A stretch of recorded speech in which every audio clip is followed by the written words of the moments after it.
Alors si vous êtes du genre à être comme un éléphant dans un magasin de porcelaine, je vous conseille de vous éloigner de votre plein gré avant qu'on ne se regarde en chien de faïence. Hors de question que vous abîmiez les œuvres de Béatrice, qui va nous présenter tout de suite les porcelaines de Vulcain. Bonsoir Béatrice. Et bonsoir tout le monde. On est ravis de vous avoir parmi nous sur Variance FM, c'est un plaisir.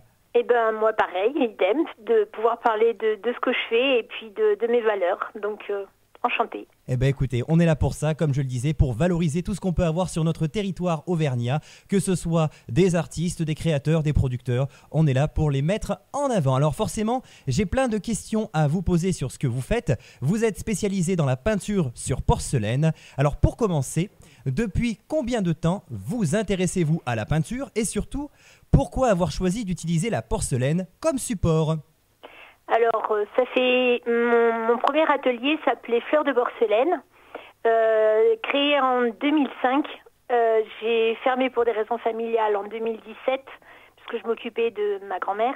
Et ensuite, j'ai rouvert sous le nom de Porcelaine de Vulcain. C'est la même chose, mais j'ai changé de nom entre-temps parce que j'étais dans le parc des volcans et je trouvais que c'était plus approprié, étant donné que j'utilise aussi le troisième feu. Donc voilà, ce nouveau choix. Et puis pourquoi la porcelaine ? Eh ben, je pense qu'en fait, j'ai été bercée dedans toute petite parce que avec ma grand-mère, on mangeait dans des assiettes en porcelaine. C'était beau, c'était transparent, c'était très doré. Et puis, voilà, je pense que c'est venu de là. D'accord. Et de votre côté, vous avez eu envie, vous aussi, de les customiser finalement ? Oui. Alors oui, ça a été. Enfin, j'ai plusieurs choses en fait. Je peins sur porcelaine, c'est-à-dire que j'achète de la porcelaine blanche et je fais des dessins dessus que je cuis ensuite dans un four électrique à porcelaine entre 750 et 850 degrés. Pour la fibre de verre, c'est 1100 degrés, donc on monte très très haut et il y a à peu près 22 heures entre la montée et la descente que je puisse ouvrir le four et récupérer la pièce.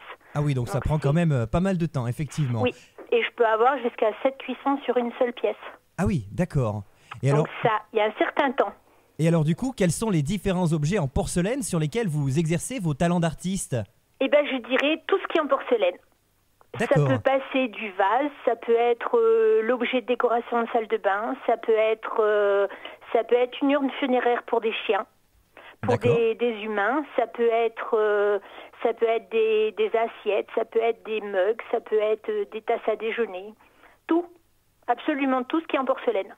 Tout est possible, il y a des boîtes d'accord. à pilules aussi, il y a des boîtes à dents. Voilà, j'ai une collection personnelle de boîtes à pilules et de boîtes à dents assez impressionnante puisqu'il y en a 2500 au total, donc... que des petites choses que j'ai récupérées et restaurées. D'accord. Donc voilà. Et alors du coup, comment se déroule une peinture sur porcelaine ? Quels sont les paramètres et les étapes à respecter pour obtenir véritablement le résultat escompté ? Alors, tout d'abord, on s'assure que la porcelaine n'est pas fêlée. Donc en général, moi je la cogne et elle fait un certain bruit. Et là, on s'assure que la porcelaine n'est pas fêlée. Ensuite, il faut la dégraisser. Moi, j'utilise de l'acétone parce que c'est ce qui me va le mieux pour moi. Ensuite, une fois qu'elle est dégraissée, je viens faire mon dessin. Soit j'utilise un crayon à porcelaine et je le fais main levée.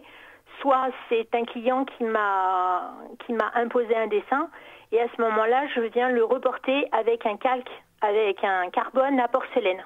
D'accord. Voilà, ou un calque si j'ai besoin de le refaire en plusieurs séries.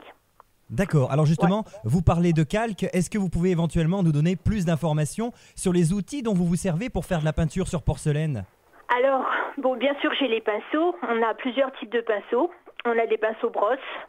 On a des pinceaux à siffler qui nous servent pour faire les filets. On a des pinceaux en éventail pour faire les poils. On a des putois, donc on a plusieurs sortes de poils. On a de la marque de Kolinsky, on a du petit gris, donc c'est assez pointu comme chose. Moi, j'utilise principalement la marque de Kolinsky. D'accord. Et j'utilise principalement des très petits pinceaux. et que des sorties courtes. Je ne sais pas travailler avec des sorties longues. D'accord, oui, j'imagine que vous voulez vraiment aller dans le détail et qu'il faut avoir Oui. des pinceaux qui sont précis finalement. Voilà, c'est ça. D'accord. Et alors du coup, quels sont les motifs et les thématiques que l'on retrouve le plus souvent dans vos créations ? Eh bien, écoutez, moi, je m'inspire beaucoup de la nature. Donc, mon atelier avant s'appelait Fleurs de Borcelaine, c'est pas pour rien. J'aime bien les oiseaux, j'aime bien tout ce qui est les fleurs, j'aime bien les paysages, j'aime bien les animaux aussi. Je refais souvent un peu des portraits d'animaux de gens qui m'envoient leurs animaux en photo et à refaire sur un plat gâteau, sur un plat cake, sur une horloge, des choses comme ça. D'accord. Ça doit pas être évident quand même de refaire un animal en photo, en dessin sur un support comme la porcelaine. Ça demande, je pense, pas mal de précision. Eh ben, c'est-à-dire que oui, parce qu'en fait, on n'a pas le portrait de l'animal en une première fois. Il y a ce qu'on appelle des repiques. C'est-à-dire que par exemple, quand on fait un noir, on va pas faire le noir d'abord, on va faire des nuances de gris et on viendra faire le noir qu'en dernier, mais après avoir une cuisson. Donc il faut en fait penser au dessin fini dans sa tête pour pouvoir en fait le reproduire par étapes. Je sais pas si je suis très claire, mais voilà. Oui, effectivement. Ça requiert pas mal de concentration en fait. Oui, c'est ça. C'est beaucoup de concentration, ouais. D'accord. On croirait pas comme ça. On a l'impression que c'est facile, et puis quand les gens essayent, ah oui, mais c'est pas la même. D'accord. Ouais. Et alors, du coup, vous parliez tout à l'heure du fait que vous faisiez également de la personnalisation avec des objets que vous créez donc sur demande. Oui. Quel type de demande peut-on vous formuler ? J'imagine qu'on peut formuler n'importe quel type de demande en fait. Oui. En fait, c'est ça. Là, par exemple, j'ai un restaurateur, un restaurateur hôtelier. Il m'a demandé de lui créer son service de porcelaine pour son restaurant.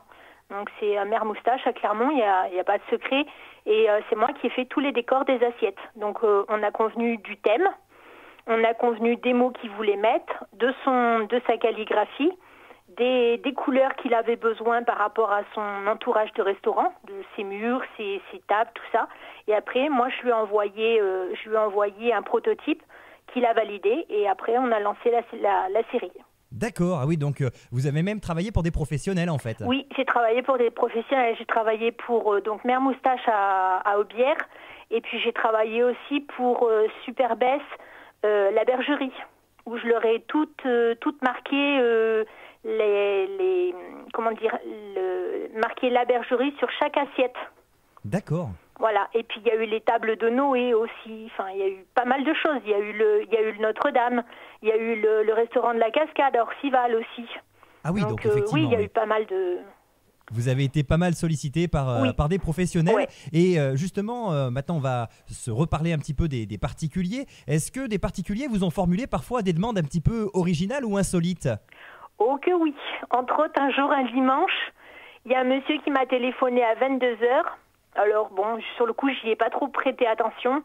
Mais il me dit, voilà, j'ai plein de pantins à la maison. Je n'en ai pas en porcelaine. Est-ce que vous pouvez m'en fabriquer un ? Bon, j'ai pas trop pris la chose au sérieux. Puis le lendemain matin, il m'a rappelé. Il m'a dit, est-ce que vous avez réfléchi ? Et puis est née la fabrication des marionnettes que je fais à l'heure actuelle. Donc j'en ai fait 3 déjà qui sont finis. Donc il y a eu Pantine qui a été une belle histoire, donc créée à partir de bols, d'assiettes, de tasses, de manches de porte, de cendriers aussi, des chaussures de bébé aussi en porcelaine. Vous savez qu'on met les dragées dedans. Oui. Donc ça a été ma première marionnette. 1m50, 7 kilos. Tout bouge avec des fils de pêche, tout est articulé. Et puis après, il y a eu le jardinier, donc qu'on peut voir chez moi, qui est toujours en exposition chez moi. Il est fait sur le même type. Et puis il y a eu Pierre, l'Auvergnat, qui part sur le chemin de Saint-Jacques-de-Compostelle, qui est assis sur son banc de bois, qu'on peut voir. Et actuellement, je suis en train d'en fabriquer une 4e qui me tient à cœur pour justement une occasion très particulière cette année, puisque je suis atelier d'art depuis février 2022. Donc je voulais faire quelque chose de un peu plus grandiose. Donc je suis en train de faire un caniche en art de la table et en porcelaine. D'accord, donc tous ces petits personnages sont faits d'assemblage de porcelaine et en plus, je suppose que vous les peignez par la suite. Voilà, alors j'achète les pièces blanches puisque mon but c'est de partir de choses d'art de la table qui sont créées par les porcelainiers. C'est-à-dire je vais partir d'une tasse, d'une soucoupe, de verrine, de bougeoir, de choses déjà créées, blanches. Je les perce avec des mèches à verre. C'est très très très compliqué à percer parce que ça éclate, faut pas que ça éclate. Et ensuite je les peins et ensuite je les assemble et après je tire tous les fils. D'accord. Ah, c'est assez original comme création pour le coup. On voit pas ça partout, effectivement. Eh bien, a priori, je connais personne d'autre dans le monde qui fait la même chose. C'est vrai. Bah, vous avez certainement raison. Donc. Après, peut-être que ça existe, mais je ne connais pas. Donc, a priori, pour l'instant, je suis la seule à faire ça au monde. Et alors, du coup, vous le disiez tout à l'heure, vous réalisez donc l'étape de peinture, mais de votre côté, vous ne fabriquez pas vos objets en porcelaine. Est-ce qu'il s'agit éventuellement d'un éventuel projet pour vous dans le futur ? Oui, tout à fait. Je suis en train de suivre les cours avec l'école de Paris. Donc ce sont des cours en ligne, puisque je ne peux pas me rendre toutes les semaines à Paris, c'est pas possible pour moi. Et donc je suis en train de suivre les cours de Paris. J'ai commencé à acheter tout mon matériel pour fabriquer et tout. J'ai commencé à acheter des moules. Donc il y a plusieurs fabrications, c'est-à-dire que vous partez de terre toute faite, comme les potiers par exemple. C'est un peu le même travail que le potier. Donc vous avez le tour. Nous, on a des fours à porcelaine qui vont monter jusqu'à 1480 degrés, puisque pour émailler, il faut cette température-là. Pour fabriquer la porcelaine, il y a deux cuissons principales. On a la cuisson du biscuit, c'est-à-dire qu'on part de la terre, où on la sculpte, où on la modèle. Ça dépend de ce qu'on veut faire. On la fait cuire ensuite, on obtient le biscuit. Et ensuite, on l'émaille avec une solution d'émaillage. Et là, on fait cuire à 1480 degrés. Et alors là, elle est très résistante. Et puis après, je la décore.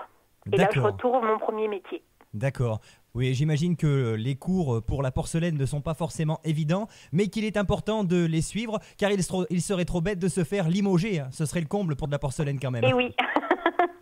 Allez, en tout cas, j'ai encore une question pour vous, une question importante. Du coup, c'est vrai que la peinture sur porcelaine est un domaine qui se perd un petit peu dans le temps et qui a gardé une image un petit peu vintage dans l'esprit de tous. Oui. Du coup, par quel moyen pensez-vous pouvoir contrer cette idée reçue ? Est-ce que vous avez éventuellement prévu de prendre part à des événements pour montrer le vrai visage de votre art ? Oui, alors j'ai prévu cette année de faire les Journées européennes des métiers d'art. Parce que je veux défendre la vraie peinture sur porcelaine, enfin à mon goût, qui n'est pas à base de décalcomanie, comme on peut voir dans tous les magasins de grande surface, comme Lidl, Leclerc et tout ça. C'est-à-dire qu'on sort sur ordinateur un dessin, on le trempe dans l'eau, on le pose et on fait cuire. Et on vous vend ça comme de la porcelaine. Alors ok, c'est de la porcelaine, c'est du bas de gamme, c'est pas cher, mais moi c'est pas mon métier. Moi c'est vraiment... Je prends ma feuille blanche, qui est ma porcelaine, et après je travaille au pinceau, à la plume, éventuellement, à la spatule pour certaines choses que j'ai besoin quand je fais du relief. Mais ça, c'est mon vrai métier et je tiens à ce que ce soit ça qui soit défendu chez moi. D'accord. Et vous avez bien raison. Vous avez bien raison de valoriser effectivement le travail des artisans et puis le travail de peintre également, comme vous le dites si bien. C'est vrai que ce n'est pas de la décalcomanie, mais c'est bel et bien de la peinture, tout simplement. Voilà. Alors après, ça demande plus de temps, évidemment, c'est un peu plus cher, mais au moins, moi, je sais que ça tient dans le temps. Oui, vous avez raison. Eh bien, écoutez, en tous les cas, Béatrice, c'était un plaisir d'échanger avec vous au sujet de ce que vous faites. D'accord, merci beaucoup. Écoutez, c'est normal. Alors, avant de vous quitter, j'ai quand même une dernière question à vous poser. Où peut-on vous retrouver ? Est-ce que vous avez éventuellement une page Facebook, un site internet, peut-être alors, même un atelier où on peut directement venir vous voir ? Oui. Alors, j'ai une page Facebook qui existe, qui est Porcelaine avec un S de Vulcain. Vous pouvez aussi me retrouver sur la boutique en ligne acheterenauvergne.fr où là vous tapez le nom de la boutique Porcelaine de Vulcain et vous retrouvez toutes les choses que je fais qui sont toutes faites. Donc là c'est pas du sur mesure Il va arriver bientôt aussi mon site de vente en ligne personnel, où là, ce sera que du sur-mesure, c'est-à-dire vous aurez des objets blancs et vous aurez possibilité de me dire, ben voilà, dessus je veux un oiseau, dessus je veux une petite bonne femme comme ci, comme ça. Et là, ce sera que sur ce site-là. Les deux seront normalement reliés. Et puis bien sûr, j'ai le plaisir de vous recevoir cette année à la boutique. C'est sur rendez-vous. Voilà, je ne sais pas si je peux donner mon numéro de téléphone, mais... Si vous le souhaitez, il n'y a pas de souci. Eh bien, mon numéro de téléphone, c'est 06 83 13 48 74. Et c'est avec plaisir que je recevrai tous les gens qui voudront venir me rencontrer. On peut peut-être rappeler du coup l'endroit dans lequel vous êtes situé peut-être ? Alors oui, je suis sur la commune de Nebouza et c'est le lieu-dit Récolène. D'accord. Bon, eh bien écoutez, chers amis auditeurs... C'est la rue des Jardins.